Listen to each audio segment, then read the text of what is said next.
boa tarde, boa noite. Sejam bem-vindos para o primeiro episódio da segunda temporada do GPencast, um raio-x da história. Meu nome é Beatriz Lucas e eu sou estudante de medicina do 7º semestre. Meu nome é Rafaela, faço parte do 7º semestre de medicina da Uniderp e hoje a gente está aqui com dois professores do Morfofuncional, Tiago Alonso Domingos, que ele é professor de anatomia e coordenador geral do Morfofuncional. A gente também está com o professor Ney Carlos, que ele é professor de histologia e também tutor, né?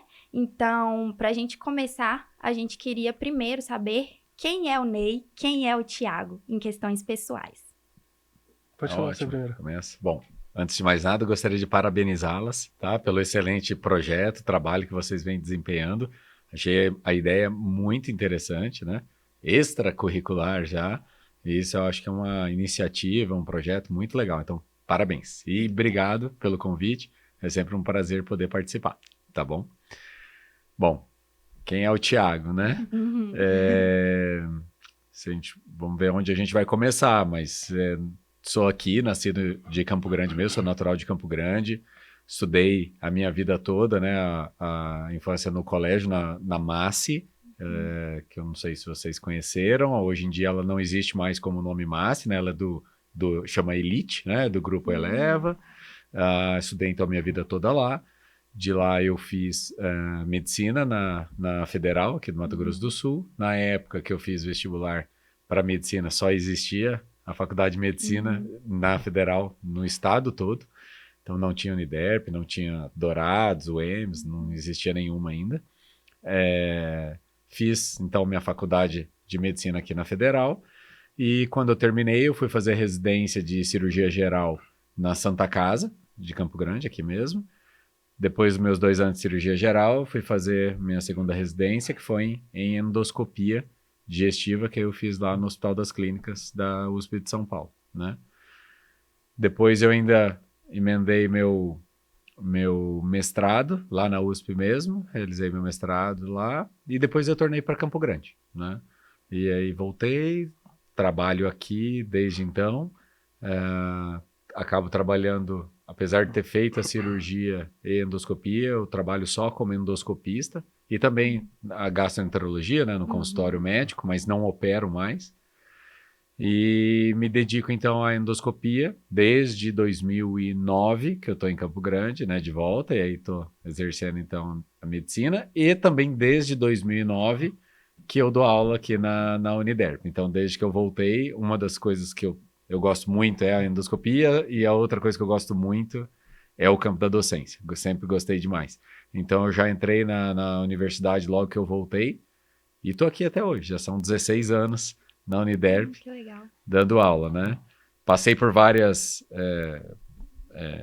áreas ali dentro da Uniderp, depois a gente pode conversar, mas basicamente o morfofuncional, que é o que eu sempre estive desde o início. Então, eu sou o Ney, né? Eu nasci em Porto Alegre, já morei em vários lugares do Brasil, meu pai era transferido. Eu morei em Porto Alegre, Belém, Maceió, Recife, e quando eu vim para cá, em 93, eu tinha um sotaque arrastado mesmo, o nordestino morava lá. E foi onde eu conheci o Tiago. Acho que essa parte ele não contou.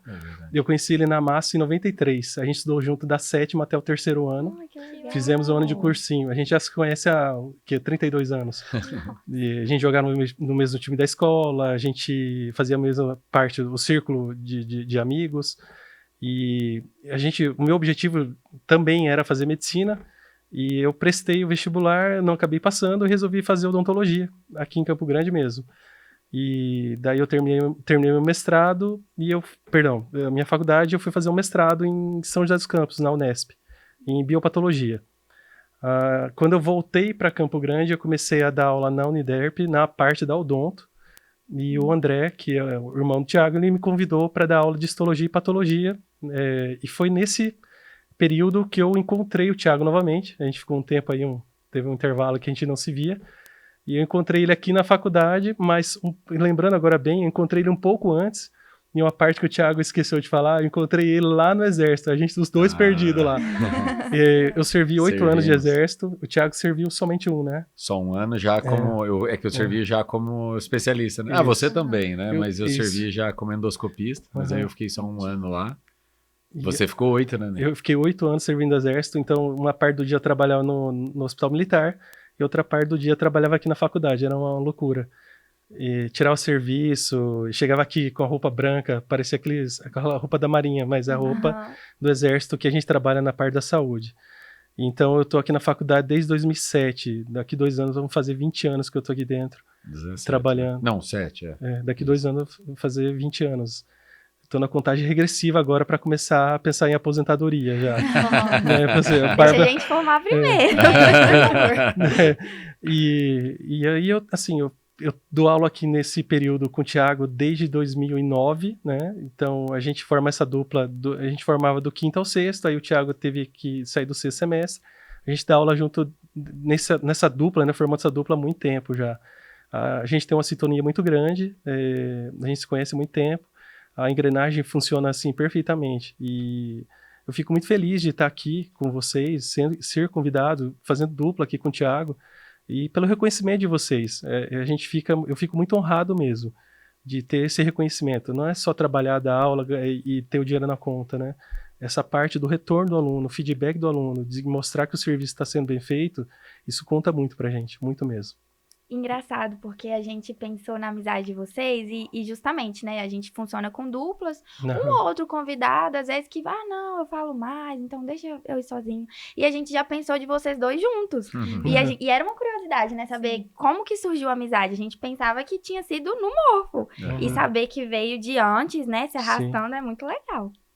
Coincidência, né? Assim, na verdade, a gente foi amigo na escola, como vocês com certeza tiveram amizades também na escola. A vida separa, porque cada um vai fazer uma especialidade, às vezes eu fui morar fora, então tudo isso acontece. Mas aí coincidiu de quando eu retornei, ele também, os dois viemos trabalhar aqui, acabamos trabalhando no mesmo setor do curso, né, no Morfo Funcional. E aí a gente acabou reencontrando aí, foi bem legal. Então, e eu acho que eu deixei uma parte da minha história, assim, um pouco, que é importante para mim. Eu queria fazer medicina, né, a gente era colega, a gente estudava junto, tudo, e eu queria fazer medicina, mas eu pensei, não, vou fazer odonto. E acabei fazendo odonto. Mas eu sempre fiquei com aquela parte assim, eu queria estudar doença, eu queria, né, essa parte mais médica voltada para medicina. E para mim as áreas que fariam parte disso seria o quê? Estudar ou patologia, ou ir para uma parte mais cirúrgica, né, tipo um bucomaxilo, alguma coisa assim. E aí eu resolvi fazer mestrado em patologia. E acabei vindo para onde? Na odonto. E por esses caminhos da vida parei onde? Dando aula para medicina. Hoje eu trabalho na formação de alunos, de acadêmicos em medicina, né? Que era um sonho meu de fazer, de ser médico, mas hoje eu sou muito feliz e muito honrado de trabalhar com a formação dos alunos em medicina. A gente, às vezes, eu preciso de um médico, né? Eu fui fazer cirurgia de septo nasal e eu encontrei um aluno ele estava fazendo meu risco cirúrgico, cardiologista. Na hora que eu entrei, abri a porta e falou, ô professor, senhor... Então a gente vê o jeito que trata a gente, né? O carinho, tudo. Isso aí para mim é muito importante também. Que incrível.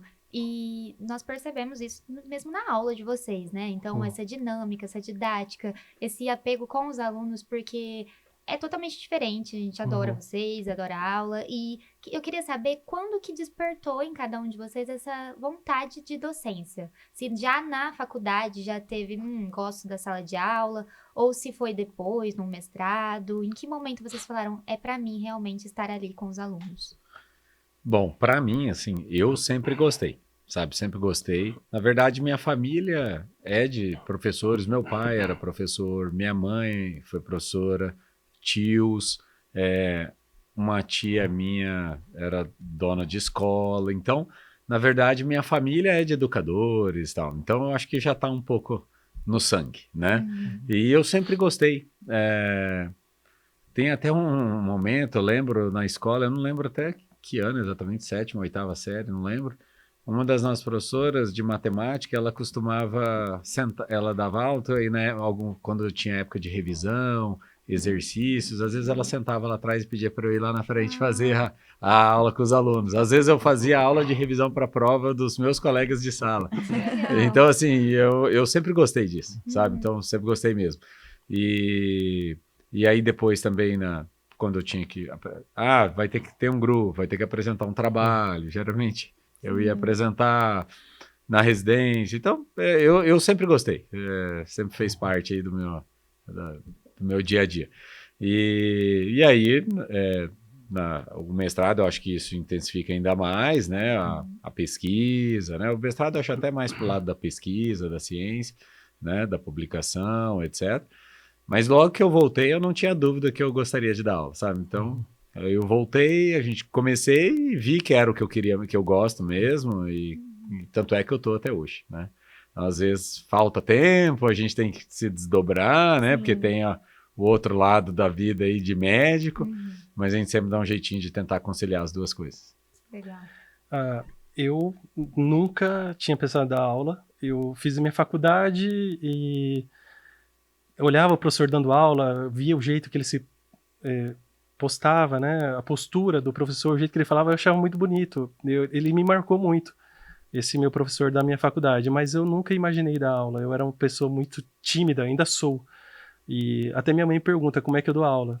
Já tem quase 20 anos que eu dou aula, né?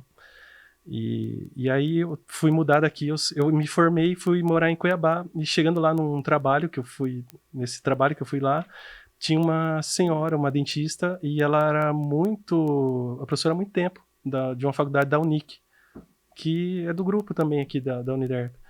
E trabalhando com ela, a química foi muito boa, e ela me chamou para começar a fazer estágio nessa faculdade. E aí um belo dia, lá uns 2 anos trabalhando com ela me contratou para ser professor. Claro que, né, com uma certa ressalva, eu era muito novo, eu tinha 24 anos, e eu comecei a gostar de dar aula. E aí um belo dia eu falei, professora, eu quero fazer mestrado. Aí eu prestei a prova na Unesp e acabei passando. E aí foi aí que minha vida mudou. Eu não, durante a minha graduação, nunca pensei em dar aula, por conta da minha timidez. Mas aí quando eu conheci, provei, gostei, hoje eu faço isso há muito tempo. Eu comecei a dar aula em 2005, então já se faz 20 anos. E posso dizer que eu amo minha profissão, não só pelo meu sustento, mas ele me realiza como pessoa, me realiza como profissional. E que Deus me dê muita saúde para poder continuar a força, né? Continuar trabalhando. Eu acho linda a caminhada de um professor trabalhar na formação de aluno. E eu sou muito grato a isso, muito grato mesmo. Com certeza, vocês se eternizam em nós, né? Na nossa caminhada. E fico feliz de conhecer a história um pouquinho mais do senhor, porque eu sou muito tímida e tenho vontade da docência, tenho vontade de ir para a sala de aula. Tive a experiência de dar aula de balé quando eu era de Presidente Prudente, né? Mas era com as crianças pequenininhas, então é algo totalmente diferente de você estar numa sala com pessoas na graduação. Então, me inspiro em vocês e vamos lá, quem sabe um Vai dia. sim, claro que vai, eu se você também gosta. me identifico em 2 pontos. Também venho de família de educadores. Minha mãe e meu padrasto são professores de exatas, matemática do ensino fundamental. E eu também sou tímida, só que o PBL também tem esse ponto, né? Na tutoria, a gente, querendo ou não, é ensinado ali a perder a timidez, a soltar a fala. Então, eu também tenho essa vontade. E eu acho que o nosso grupo de pesquisa também, todo mundo, por tá ali sempre no mundo da pesquisa, né? Já também tem esse estímulozinho ali para docência, mas vamos ver o que vai acontecer. E este projeto aqui já é um excelente passo para isso, né? Para desenvolver. Com certeza. Outra dúvida nossa é como que foi a questão da docência, como iniciou? Já iniciou na Uniderp ou vocês deram aula em outros lugares também? No meu caso, eu sempre dei aula aqui, né? Desde 2009, quando eu voltei, eu já entrei para a Uniderp e sempre dei aula aqui. Eu até já dei aula, assim, mas mais como convidado, na Federal, em outras coisas, mas como contratado e professor mesmo, só aqui na Uniderp em todos esses anos. Eu trabalhei 2 anos na Unic em Cuiabá, e quando eu estava lá, recebi o convite para trabalhar aqui. Então, eu retornei à minha casa. Meus pais moram aqui, eu ainda não era casado, não tinha meus filhos. Então, eu vim para cá. Eu sou de Campo Grande, né? Então, eu voltei para casa. Lógico, quando me chamaram, eu nem pensei nem pensei 2 vezes, já voltei logo.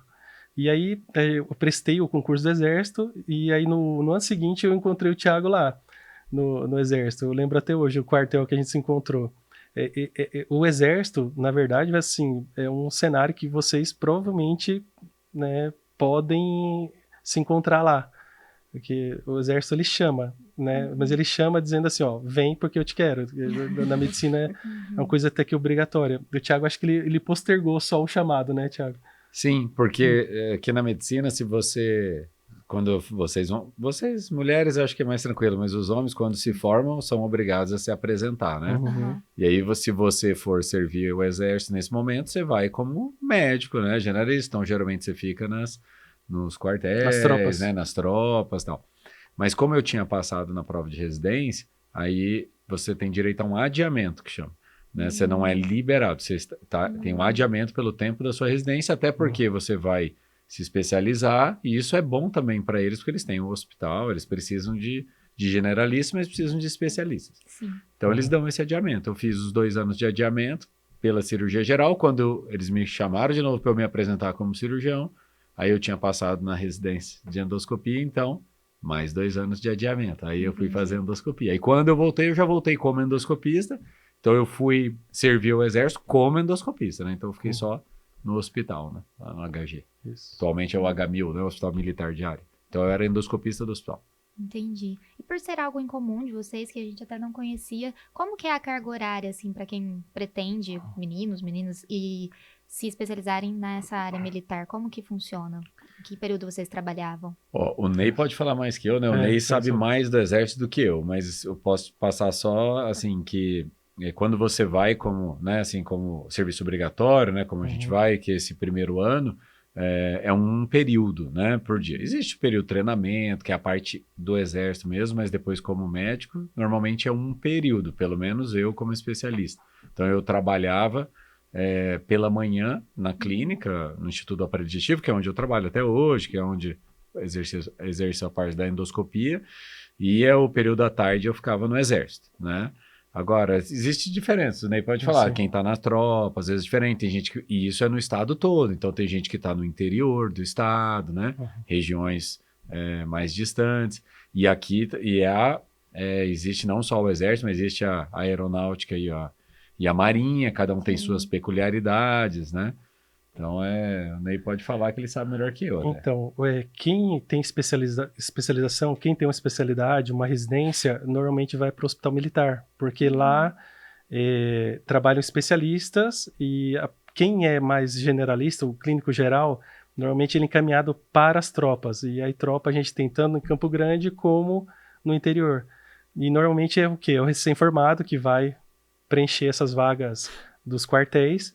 E quem trabalha nos hospitais militares, no hospital militar, quer dizer, já é um especialista. Então, a gente tem um horário privilegiado. Eu trabalhei 7 anos no hospital militar e trabalhei 1 ano no 20RCB, que é um quartel daqui. Então, me obrigavam a ficar o dia inteiro lá, segunda a sexta, o dia inteiro. E é ruim, né? Que daí você fica muito... Eu virei mais militar do que da minha área de graduação. É um quartel com 1.000 homens e eu me sentia mais militar fazendo treinamento físico, atirando, ia para o campo, ficava 3 dias no campo, às vezes ficava lá 2 dias sem tomar banho, sem dormir direito, coisas de exército, né? Então, até o especialista passa, eu passei por isso, né? Até mesmo o especialista passa mesmo, Isso. é assim mesmo. Mas, E uma coisa que é Legal. importante, eu acho, a gente falar, né, Ney, que aí sim, vocês pensando até como carreira e ficar para os acadêmicos, é assim, quando você 1 ano é obrigatório, tá? Mas aí vamos supor que você gostou, você quer continuar trabalhando lá, seja como especialista ou generalista. Você pode ficar no máximo até 8 anos. Esse né? ano está mudando para 9. Está mudando para 9, então. Então você tem esse período que você pode ficar, depois você é obrigado a sair, não pode ficar mais que isso. Quem quer seguir carreira médica militar, né? Porque existem vários, vocês devem conhecer, aí você precisa fazer, chama Escola da Saúde, né? E aí você vai aí existe um treinamento, prova, tem tudo isso. Aí a pessoa que é APRO geralmente é fora de Campo Grande, né? Pelo menos na minha época era no Rio de Janeiro, eu imagino que ainda seja. E aí eles fazem, aí você vai ser militar de carreira, progredir na carreira militar, né? Subindo Como as médico, patentes, aquela subindo coisa as toda. patentes, etc. Quando a gente entra como especialista, como a gente, como no meu caso, do Ney, você entra como aspirante, né? Isso. Aspirante a tenente, depois com 6 meses a gente vira segundo tenente. Você deve ter chegado até primeiro tenente, né? Eu cheguei até primeiro. Primeiro tenente. Uhum. As pessoas continuam, tal, ele vai subindo para major, tenente-coronel, coronel. Aí ele tem que ser de carreira, né? Uhum. Você não pode ficar o tempo que você quiser. E a prova é concorridíssima. É uma vaga, por exemplo, endoscopista. É uma vaga nacional. Então tem gente que está estudando há muito tempo, Nossa. concurseiro, para poder passar nessa prova. Então só passa o melhor mesmo ali, só uma vaga só. Uma vaga para cada especialidade. Legal. E aí, assim, mas é uma... Quem pensa assim, eu não quero exército. Hoje eu acho que é uma boa opção para quem é médico. Porque você segue uma carreira militar e, claro, você é transferido tudo para as unidades, mas quando você se aposenta, você se aposenta como coronel, e aí o salário é muito bom, porque você se aposenta com o valor integral. Então, para quem está pensando, né, na parte mais final da vida, vive com mais qualidade. É um investimento, né? De É tempo. investimento. Sim. Legal. E isso não te impede de você também exercer outras áreas da sua vida. Trabalhar em hospital, você pode ser militar, mas também pode trabalhar na área privada também. E como tá a rotina hoje, né? A gente sabe que o professor Thiago tem a clínica. Uhum. Como é conciliar a questão do consultório com a docência? O professor Ney ainda atende em clínica? Como é também? Conta pra gente. E É corrido. em que vocês estão atuando? É corrido, viu? É bem corrido.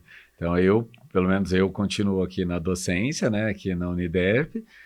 Atualmente, eu sou o coordenador do MOR funcional e dou aula de anatomia, né? Do 5º semestre. Atualmente eu dou só no 5º. Mas eu já dei aula, era coordenador do MORF, dava aula para o 5º e para o 6º. Eu coordenava o módulo de dor abdominal, que na época de vocês eu não era mais coordenador, né? Mas eu fui coordenador do módulo de dor abdominal, acho que por 8 ou 9 anos eu coordenei o módulo. Já fui avaliador durante muitos anos, avaliador do 3º ano. Então eu tinha realmente várias funções. Aos pouquinhos eu tive que diminuir um pouquinho, porque eu não estava conseguindo conciliar tudo, mas eu continuo aqui no Morfo. E aí, além da docência, eu faço consultório, né, de gastroenterologia na clínica, na mesma clínica, no Instituto do Aparelho Digestivo. Faço os exames endoscópicos, né, então endoscopia, colonoscopia, via biliar, né, toda a parte endoscópica também no Instituto do Aparelho Digestivo. E ainda eu coordeno o serviço de endoscopia da Santa Casa. Então, eu dedico um dia da semana, eu fico sempre lá, às vezes 2, mas geralmente um dia por semana eu tô lá. Eu sou coordenador do serviço, mas não só coordeno, eu atendo mesmo, faço os exames, faço plantão, né?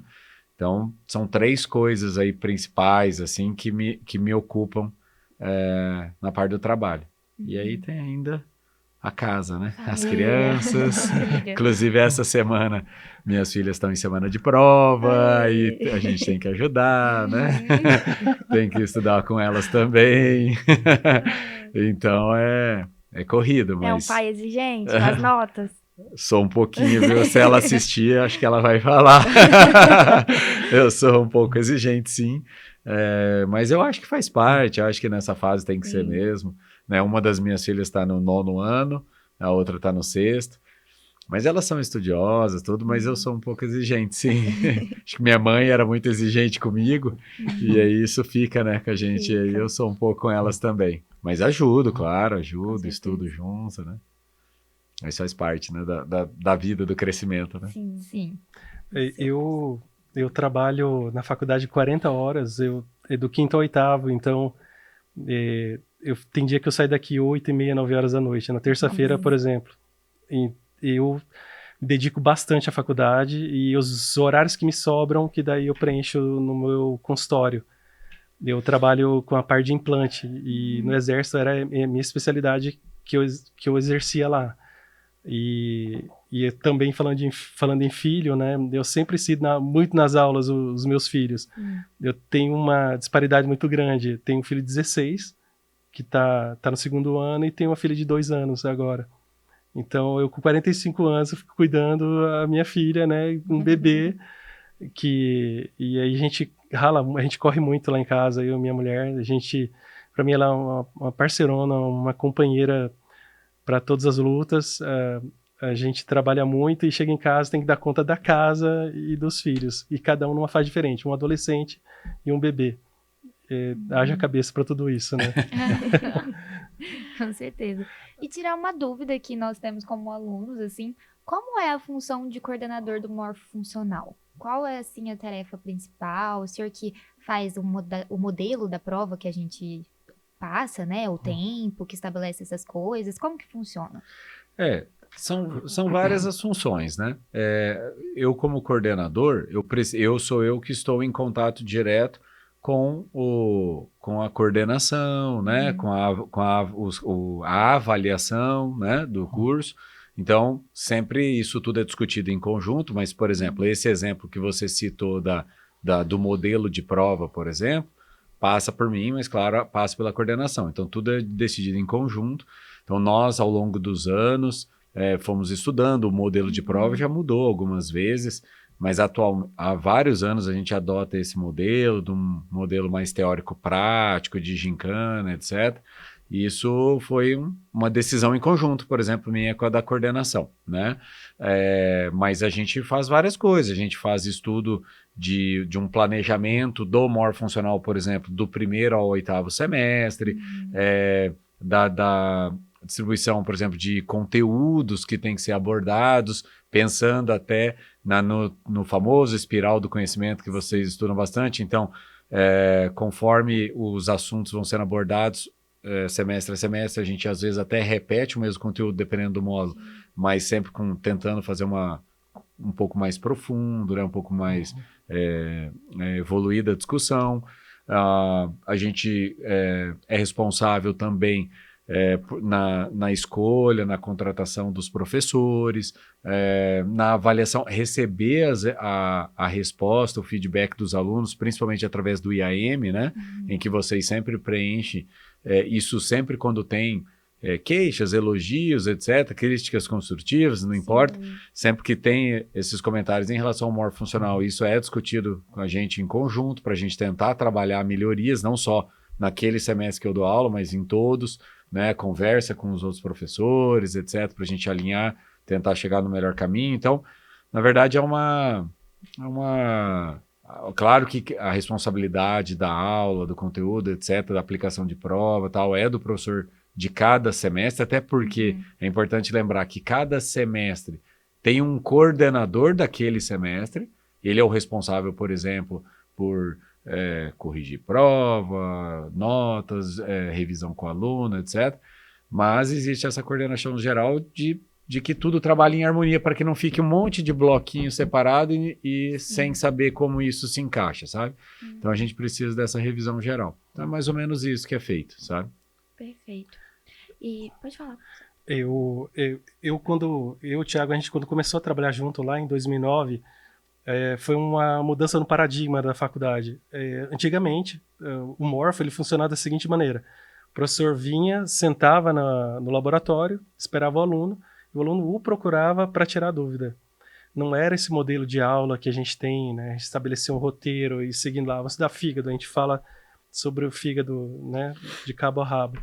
Antigamente era o aluno, chegava com a dúvida, ele tinha que estudar para surgir a dúvida e vinha perguntar, tirar a dúvida dele, né? Com o professor. Então, quando nós viemos contratados, a gente veio a mudar esse sistema, esse método de ensino, em que a gente guia o aluno. É interessante que ele venha estudado, sim, lógico, né?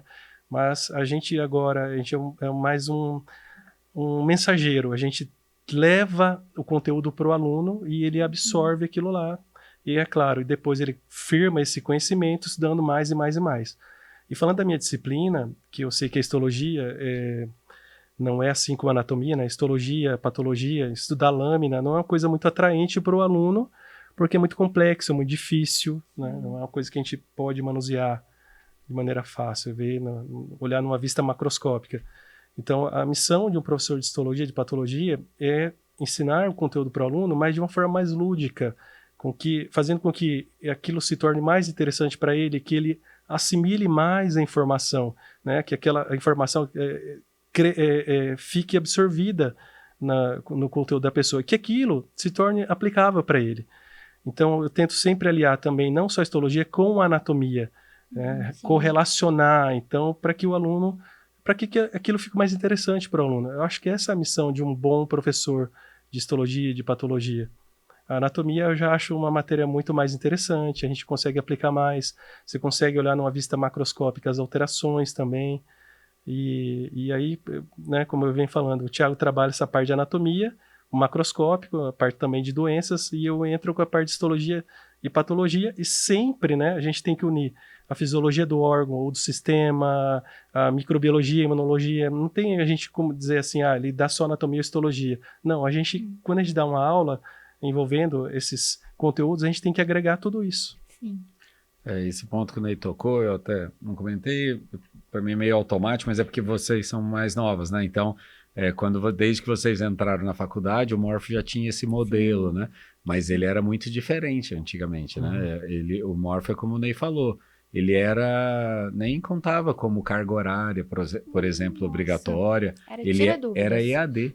Então, era o seu horário de um estudo dirigido, você ia lá, você pegava as peças, estudava, era meio por conta. O aluno estudava por conta. Não tinha uma prova específica do Morfo, uma nota que compunha, sabe, o todo para passar. Não existia essa exigência toda. Ficava mais para o próprio aluno ter aquele espaço para ele estudar, porque o Morfo acaba fazendo parte do módulo, né? Então, ele ia lá, aquilo era um embasamento para o módulo. Mas aí a gente via que, assim, infelizmente, né, principalmente nos primeiros anos de medicina, é difícil o aluno ter a maturidade de entender que aquilo é importante para ele, que ele precisa estudar aquilo lá, se aquilo não vai ser cobrado numa prova, se isso não vai depender dele passar ou não de determinado módulo. Então, na prática, o que a gente começou a perceber é que os alunos não estudavam anatomia, né, muito menos histologia, e é até interessante porque quando as primeiras turmas da Uniderp, os primeiros acadêmicos, né, da Uniderp que estavam no internato, quinto e sexto ano, eu era residente de cirurgia na Santa Casa. Então, os acadêmicos, eles passavam, né, o internato é feito na Santa Casa, eu como residente, então a gente tinha esse contato com os internos, e eles não sabiam quase nada de anatomia, era muito pouco, sabe? Tinha muita dificuldade com a anatomia. Então, na hora que entrava lá no hospital, nas cirurgias, etc., tinha uma dificuldade enorme. E aí, eles mesmos faziam essa crítica construtiva depois, falavam, poxa, a gente não teve como deveria, sabe? A gente não estudou. Claro que dependia mais deles, mas a gente sabe, né? Que, principalmente no início, você não é muito cobrado, é difícil que a pessoa vá atrás. E aí a gente viu que esse modelo não estava funcionando muito. Eles mesmos estavam fazendo essa reflexão, sabe? Que eles não tinham o conhecimento que deveriam. E aí a gente começou a mudar. Aí foi quando eu sempre fiquei com essa imagem. E aí quando eu vim, né, que eu terminei a residência, que eu vim, aí uma das coisas que a gente sempre conversou foi, precisamos melhorar o Morpho, né? A gente precisa ser um pouco mais cobrado, né? Então aí foi quando a gente começou as aulas mesmo, com carga horária, com prova, tal. Isso no começo o aluno acha chato, mas na verdade depois é bom, né? Porque você acaba aprendendo melhor. Sim, facilita muito. Muito do que a gente aprende lá no Morfo, a gente leva inclusive para as tutorias. Exato. Nas aberturas dos problemas, né? Nas chuvas de ideias e tudo mais. E na vida. E na vida, com certeza. Vamos levar para a vida, sim, com certeza. Falando em tutoria, né? Não sei se o professor Thiago já foi tutor, mas o professor Ney eu acho que já foi, não sei se ainda está. Já foi. Eu acompanhei várias tutorias, tudo, mas nunca trabalhei mesmo como tutor. Isso não. Até porque na época que. Agora eu não sei como citar assim, para ser sincero, mas quando eu entrei, a gente fazia um curso de capacitação para dar aula no PBL, sabe? Não podia entrar e dar aula no curso. Até porque o PBL, principalmente na época que nós começamos, era uma metodologia muito nova, né? Eu formei na Federal, que era um método totalmente tradicional. E a Uniderp foi uma das pioneiras, assim, em método, né, em metodologia ativa, PBL no Brasil. E então era um método totalmente novo. Então os professores, porque o que acontece no curso de medicina é normal que a enorme maioria dos professores vão ser professores vão ser médicos, né, que serão os professores.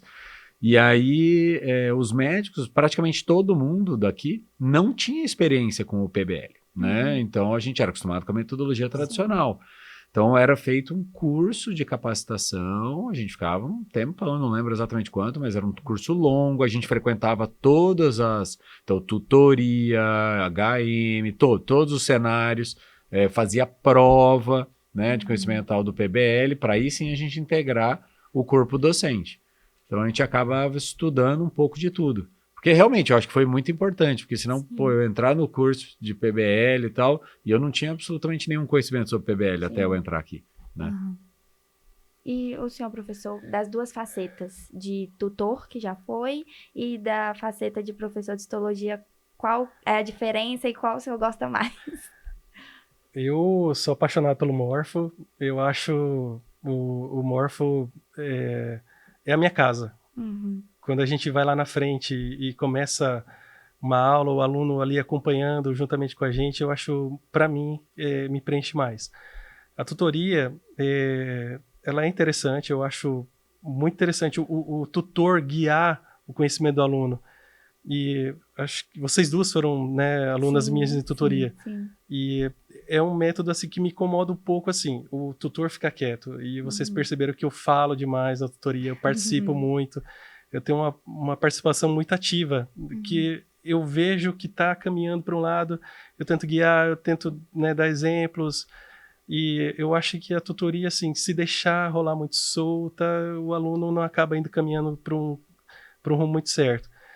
É um método muito interessante, o aluno ele tem que correr atrás do conhecimento, do aprendizado ali, mas o tutor ele tem uma peça fundamental para saber onde o aluno tem que pisar, né? Até onde ele vai, até onde ele tem que caminhar. Mas se for ter que escolher, eu prefiro muito o Morfo, é a minha casa ali. Eu trabalho 40 horas ali, então não é para qualquer um, o emocional também tem que ser forte para trabalhar. E fazendo uma pergunta para o senhor, assim, de quem viu o método tradicional e o método PBL, qual seria a diferença no ensino da anatomia e da histologia e benefícios e malefícios de ambos? Olha, quando eu só conhecia o método tradicional, né, que era onde eu estudava, e eu sabia que tinha um curso da metodologia ativa, como a gente ouvia falar que era, principalmente, eu tinha um pouco de preconceito com a metodologia ativa, achava que era algo, parecia pra gente como se fosse algo mais, eu não precisava estudar tanto, que era só conversar, né, tutoria, tinha nota, a gente tinha essa impressão de fora. Quando eu entrei no curso, eu fiz o curso e depois comecei a dar aula, aí sim eu conheci como era a metodologia ativa. Sinceramente, não há comparação entre os métodos, sabe? Tanto eu acho que a metodologia ativa é infinitamente melhor do que o método tradicional, que foi o que eu estudei, né? O método tradicional, ele lembra muito mais ou menos o que vocês fizeram na escola, né? Sim. Então, assim, você tem suas disciplinas, você estuda disciplina por disciplina, não é de uma maneira integrada, então cada um no seu bloquinho ali, cada um no seu período, né? Não existe essa comunicação entre elas. E aí, para anatomia, então, histologia, isso fica ainda pior, porque no método tradicional, os 2 primeiros anos, a gente praticamente não vai ao hospital, a gente não tem estuda as doenças, sabe, esse raciocínio clínico é pouco estimulado. A gente estuda mais as matérias básicas, então você tem anatomia, neuroanatomia, histologia, fisiologia, sabe, parasitologia, imunologia, então genética, tudo separado, cada um no seu. Fragmentado. Né? Então, por exemplo, a anatomia. A anatomia eu estudei durante o primeiro ano todo. Estudei a anatomia, dissecamos ela assim totalmente do começo ao fim lá do primeiro ano. E ponto. Eu estudava anatomia, eu não via a correlação dela com a clínica. Eu tinha que estudar anatomia, que era muito mais cansativo, muito mais maçante do que a maneira como vocês veem, que vocês veem ela integrada com o problema clínico. Você vê a importância de estar estudando determinado órgão, determinado músculo, né? Você vê a importância daquilo na doença, etc. Então eu estudava só a anatomia, por exemplo. E aí eu ia aplicar essa anatomia talvez lá no 3º, 4º, 5º ano da faculdade. E aí, às vezes, eu precisava daquele conhecimento anatômico para entender determinada doença E a maioria das vezes é óbvio que você não lembra mais, ou lembra muito pouco, porque você estudou lá no primeiro ano e nunca mais estudou. Então, Sim. isso é ruim, né? Então, quando você faz esse modo integrado, como é o de vocês, não tenham dúvida, é muito melhor, sabe, para o aprendizado e tudo mais. Tanto é que, se eu não me engano, praticamente todas as instituições, né, acho que o próprio MEC está estimulando que as universidades tenham metodologia Sim. ativa. Existem mais de um tipo, né? Até aqui está mudando, né? Já está Sim. virando TBL. Mas a própria federal já não é mais o modelo tradicional que eu estudei, né? Agora já é um modelo mais híbrido, muito mais próximo do que é o PBL. O EMS é muito parecido com aqui, né? Uhum. Então, assim, porque isso já foi provado até que funciona melhor, que pro aprendizado é melhor. Então, eu acho que não tem muito o que pensar, não. Acho que é melhor assim, como vocês têm, sem dúvida nenhuma. A absorção do conteúdo por parte do aluno é muito maior, muito, muito. Quando a metodologia é ativa, o aluno indo atrás do conhecimento, né? Sim. E quando como a gente trabalha na parte de morfo, o aluno ele vê várias vezes a espiral, então ele aprende, nem que seja pela repetição, aquele sistema, aquele órgão, aquele tecido. Então ele vê a anatomia do primeiro ao quarto ano. É aquilo que o Thiago falou, né? A gente só vê no primeiro ano. Então tem que retomar aquele conhecimento lá no quarto ano. É bem diferente. Então quando a gente aplica ali o conhecimento lá, por exemplo, o fígado novamente, eu falando, a gente estuda no primeiro ano o fígado, aí a gente vai estudando o fígado até o quarto ano. Só que aí quando chega lá no quarto ano, você já começa a ver o fígado de uma forma diferente. Vendo a cirrose, vendo o hepatocarcinoma, as alterações. Então já está fixado como é que é o tecido normal, o órgão normal, e lá na frente você consegue comparar como é que ele, numa forma alterada, ou seja, numa forma patológica. Então é muito bom para o aluno isso, né? Chegar do primeiro ao quarto ano vendo esse conteúdo, fixa. Ele chega mais preparado, não só para a sua parte clínica, mas também para uma prova de residência. Na sua formação conta muito isso. Sim, legal. Acho que vocês podem dizer se realmente fixa ou não fixa conteúdo, Sim, né? com certeza. Fala Era que até- não, que você Não, jamais. Agora eu acho que eu vou lá pro internato, pro quinto e sexto, para ver se Como é que tá? se tá sendo aplicado o Ai, que legal. checada. foi lá. orientado durante os 8 primeiros semestres. Uhum. Ano que vem a gente tá no internato, a gente recebe o senhor. É sério? Tá bom, vou lá. Mas é muito legal mesmo, porque vai repetindo, né? Então, até as provas, a gente começa a ir para as provas muito mais seguros, Com certeza. né? Totalmente diferente. Agora a gente queria saber se tem algum objetivo em relação à universidade que vocês, assim, pretendem chegar. Seja na pesquisa, ou seja, já começar, igual o professor Ney brincou, né? Tô querendo já começar a aposentar. Pretendem já começar a deixar por agora, ainda não tá na hora. Não, eu pretendo, se eu tiver saúde e tempo suficiente para continuar, eu pretendo continuar, eu gosto. A princípio, a minha intenção é continuar no Morfo, falei até do internato, né, mas falei brincando, até porque é difícil, na verdade, é difícil conciliar horários, né? Sim. Eu gostaria até de mudar, às vezes, de cenário, de mudar de semestres, para a gente, né, ter notar vocês até em momentos diferentes do curso. Eu acho isso interessante. O problema é que na prática é muito difícil, porque é muito difícil da gente ficar mudando os nossos horários até por causa das outras atividades, né? Sim. Então a gente acaba ficando um pouco amarrado, você já organiza a sua vida ali sabendo que você tem aqueles horários, né, que você consegue destinar à faculdade. Se eu mudo, por exemplo, aqui de cenário ou de semestre, isso com certeza vai impactar tudo lá. Então, às vezes é difícil, a gente tem que conciliar hospital, clínica, é muita coisa. Então, pelo menos a princípio, eu pretendo continuar no Morph, sim, e não pretendo aposentar ainda não. Não, É que o Ney é bem mais velho que eu, viu? Mas eu ainda pretendo continuar. Não, quando eu disse que eu ia aposentar, é pelo tempo de serviço, mas não quer dizer que eu vou parar, porque ninguém consegue viver com aposentadoria somente, né? O nosso objetivo é continuar trabalhando, né, formando a nossa dupla aí, e a gente tem agora um desafio que vai chegar o TBL na gente, então isso vai ser um novo mudar, desafio. então E aí vão mudar os conteúdos, os objetivos, a gente vai ter que estudar agora um conteúdo totalmente diferente do que a gente vinha aprendendo. A gente tem que estabelecer agora novos roteiros. Então agora vai dar uma mexida nessa zona de conforto que a gente vem, né, sempre trilhando o mesmo caminho.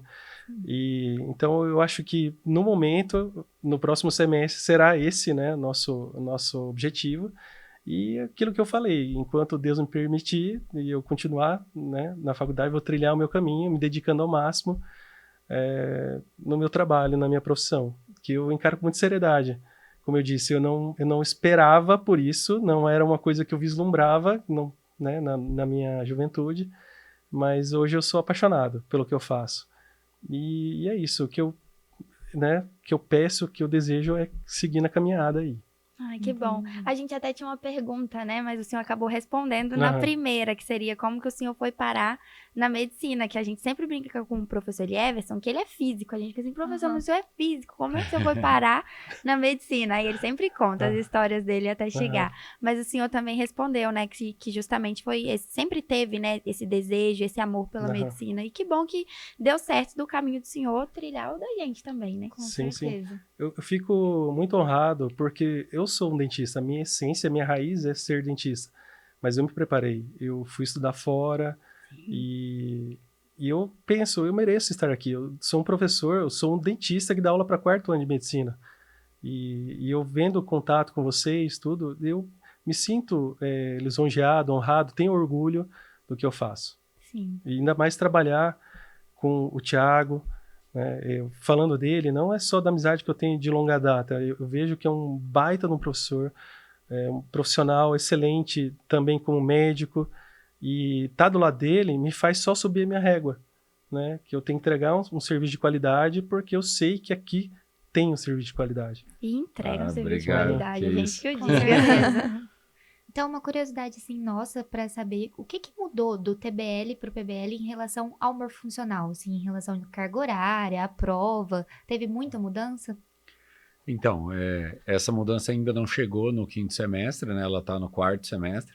A mudança do PBL para o TBL vai acontecer agora no 2º semestre desse ano.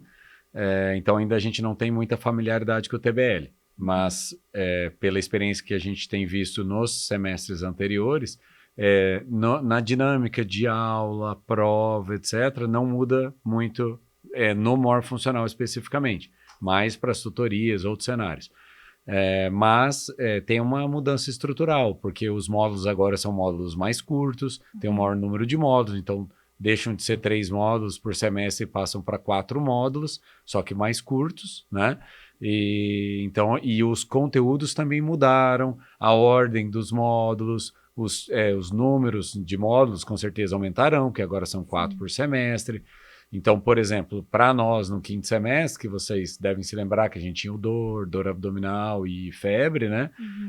O dor e o dor abdominal serão mantidos, com outros nomes, eles mudaram um pouco a estrutura, mas vão entrar mais 2 módulos diferentes que não eram normalmente abordados. Um módulo que eu acho que vai ser abordado por vocês no 8º semestre, que é o locomotor. Vocês ainda não tiveram, né? Esse módulo é um módulo que aborda mais a parte do sistema locomotor mesmo, mais voltado para a ortopedia. Esse módulo virá para o 5º semestre. E um módulo de percepção, mais da parte de neuro, que era, acho que do 4º, se eu não me engano, vem para o 5º semestre. Mas, então, houve uma mudança de ordem, de conteúdos, de tempo destinado para cada módulo, sabe? Então, isso vai dar uma boa mexida aí no morfo, mas a estrutura de aula e prova é basicamente a mesma. Ah, sim. Esse caderno, esse roteiro, ele já vem pronto para a gente. Virar, né? Até hoje, nós que realizamos, essa é uma das funções do coordenador do morfo, lá que vocês tinham perguntado. Legal. O coordenador, e aí não só o coordenador geral, o coordenador de cada semestre do morfo participa da CPM, que vocês conhecem, né? Que é realizado todas as quartas-feiras, junto com o coordenador do módulo, o coordenador da HM, do PINESC. Então, todos nós nos reunimos semanalmente para construir os módulos, a ordem, os assuntos e, né, como será cada cenário. Isso era feito pela equipe de professores, todos os semestres. Sim. Baseado muito no IAM do ano anterior, da experiência de como foi o módulo, onde a gente pode melhorar, evoluir, etc. Mas a partir do semestre que vem, né, nesse modelo novo do TBL, a princípio será um caderno já... a gente tem a nossa participação, mas ele vai vir já mais ou menos pronto pela instituição, sabe? A instituição está passando por uma mudança e está tentando uniformizar o curso de medicina dela em todas as instituições que eles têm. Então, todas as universidades que têm medicina, eles estão tentando deixar mais uniforme os cursos de medicina e não ter cada um o seu, sabe? Entendi. Então, a gente vai ter uma tendência a ter um direcionamento maior por parte da instituição, né? Mas o papel do professor, do coordenador, sempre vai ser importante para moldar as peculiaridades de cada região, né?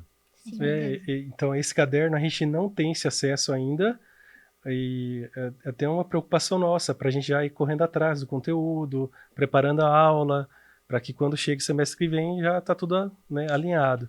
Mas aí vamos esperar, né, Thiago? O Thiago vai ter acesso a esse caderno e vai passar para a gente, já que ele é o coordenador do Morph. É Sim. isso. Já chegando no final, né, a gente vai fazer o quadro que é típico aqui do nosso podcast, que é um bate-bola. Então, a gente vai falar uma palavra e vocês vão falar a primeira coisa que vier na cabeça. Um livro. É comigo ou com o Ney? Com Os dois. Com os dois. Mas a gente responde ao mesmo tempo, então? Um fala e depois o outro. Junqueira e Carneiro. Boa. Rápido. Bom, se for assim, nessa área, para mim é o Moore. Uma inspiração. Meus pais. Eu ia falar minha família, né? Assim, são vários aí que me inspiram muito. Uma comida. Japonesa. E árabe também, tá? Gosto muito de comida árabe. Bife à milanesa da minha mãe. Um filme. Filme. Tem muitos, hein? Caramba, que pergunta. Sumiu. Não, tem muitos que eu gosto, assim, mas não sei, deixa eu pensar aqui Eu alguém sei que qual. marcou muito. O que marcou muito a minha adolescência, curtindo a vida doidada. Nossa, legal mesmo. Olha, acho que eu vou ter que pensar um pouquinho mais aqui para não ser injusto aqui, mas deixa eu pensar um pouquinho mais aqui. Tá bom. Vou ir pra próxima, alguma coisa depois volta. Um lugar.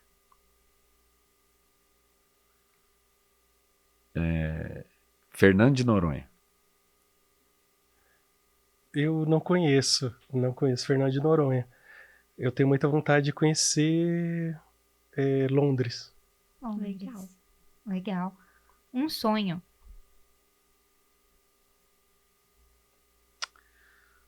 Olha, eu vou falar que meu sonho maior não é nem assim pessoal, é de crescimento, assim, de realização das minhas filhas. Meu maior sonho é esse, sabe? É a minha maior preocupação, na verdade. Que elas cresçam, se realizem independente da área que elas quiserem seguir, tanto pessoalmente como profissionalmente. Essa é a minha maior preocupação, meu maior sonho.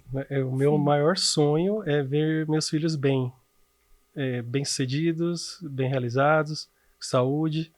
É isso que eu mais desejo. É meu sonho mesmo. E um objetivo. Um objetivo pessoal? Tanto faz, pessoal, profissional. Acho que é continuar podendo exercer minha profissão da maneira como eu exerço, ter saúde para continuar, sempre, claro, tentando melhorar, crescer. Acho que é seguir o caminho da evolução, né? Não parar, né? Sempre tentar evoluir e continuar podendo prestar assistência, não só da parte médica, como continuar colaborando, tentando ajudar aí na formação de vocês, dos nossos futuros colegas aí de profissão. O meu é continuar fazendo o que eu faço, tendo essa oportunidade, tendo saúde, né? Sendo feliz e que eu siga na minha caminhada bem, para poder ter a minha vida junto com a minha família. E quando eu falo família, eu falo a minha esposa, os meus filhos, que são para mim tudo, o que eu tenho. Tudo que eu faço é pensando neles. Então, o que eu desejo muito é isso, né? Seguir firme nessa caminhada junto com eles. E se eu pudesse fazer, se vocês me permitem, eu queria fazer um agradecimento à minha esposa, que é minha parceirona, minha companheira de vida, tá na fase boa, na fase ruim, né? Que é um termo que a gente usa muito, tá roendo o osso junto comigo. E também agradecer aos meus pais por terem investido em mim, na minha educação, no meu ensino, e que pegaram muito no meu pé também, né? Bastante. Ainda meu pai ainda pega bastante no meu pé. E que me fizeram a pessoa que eu sou e ter essa oportunidade de estar aqui junto com vocês, estar falando um pouco da minha vida, da minha profissão. Tá aqui explicando o que eu passo, né, no meu trabalho, na minha vida. Então, assim, eu quero deixar a minha eterna gratidão a essas pessoas. Muito bom. Pra gente foi uma honra, né, estar com vocês aqui, nossos professores, vocês são inspirações pra gente. E para finalizar, a gente queria um conselho de vocês pra gente, quanto acadêmicos, quanto futuros profissionais, pros acadêmicos também que vão assistir a gente, né? Claro. E para vocês verem que vocês são pessoas que marcaram e marcam realmente a nossa trajetória. Bom, obrigado. Eu acho que o conselho é o que eu geralmente costumo dar, é assim, eu acho que vocês devem aproveitar esse período da faculdade da melhor maneira possível. E aí, quando eu digo isso, eu acho que é aproveitar nos dois sentidos. Claro, estudar ao máximo, se dedicarem ao máximo, aproveitar e sugarem ao máximo os seus professores. Eu acho que esse momento é um momento que às vezes a gente passa muito rápido, parece que é devagar, né? Mas passa muito rápido. E aí, geralmente, o que eu vejo é aquela ansiedade, aquela angústia do aluno quando está chegando lá no final do 6º ano, fala, nossa, agora eu tô saindo, e agora, né? Tá lá com o carimbo, o canudo, o carimbo na mão e falando, agora sou eu, não tem para quem eu perguntar. Então, aproveitem esse momento ao máximo, sabe? Para colherem, para sugarem o máximo de informação dos seus professores, mas ao mesmo tempo vivam a faculdade, sabe? Eu acho que nada deve ser assim 8 ou 80, né? Vivam esse momento, cresçam como pessoas, façam amizades, desfrutem, divirtam-se. Eu acho que a gente tem que fazer as duas coisas, que nada volta, né? Então, a gente precisa estudar, obviamente, tem que ter tudo bem balanceado, né? Estudar, aproveitar, mas ao mesmo tempo viver esse momento, porque depois não volta, não vai mais poder viver depois, cada hora é uma etapa da vida. Então, aproveitem, é isso, com moderação, as duas coisas. Concordo plenamente com o que você disse, né? Tudo na base do equilíbrio, né? Aproveitar a faculdade e também a vida fora da faculdade. A gente tem uma vida fora da faculdade. Aproveitar um namorado, namorada, né? A nossa família, os nossos pais, enquanto ainda estão vivos, e se divertir, né? O que eu sempre falo na aula, pessoal, olha, esse feriado foi bom pra gente restaurar, recuperar a nossa sanidade mental. Então, essa vida fora, ela é para restaurar nosso emocional, né? Pra gente poder se dedicar não só à faculdade, mas também às pessoas que a gente gosta. E é isso que eu digo, esse equilíbrio, né? Eu gosto muito de trabalhar, mas chegar em casa também é maravilhoso. Então, aproveitar a minha família, eu gosto muito. Eu sou muito caseiro, não sou muito de sair. E quando eu me lembro da minha parte da faculdade, quando eu formei, aí, tipo, abre-se um mundo pra gente, né? Agora eu vou começar a trabalhar, mas junto com esse trabalho vem também os boletos, vem também essa parte da vida, né? Então, aproveita enquanto você pode, né? Estudar e não tem essa obrigação. Porque depois, com a formação, e vocês forem médicos, tem um mundo muito grande para vocês aproveitarem, mas tem também uma responsabilidade tão grande, né? Bom, vocês já sabem, né? O que vem pela frente aí. Sim. Então, muito obrigada por vocês estarem aqui com a gente. Sim, e agora a gente encerra, e esse foi mais um episódio do GPENcast, um raio-x da história.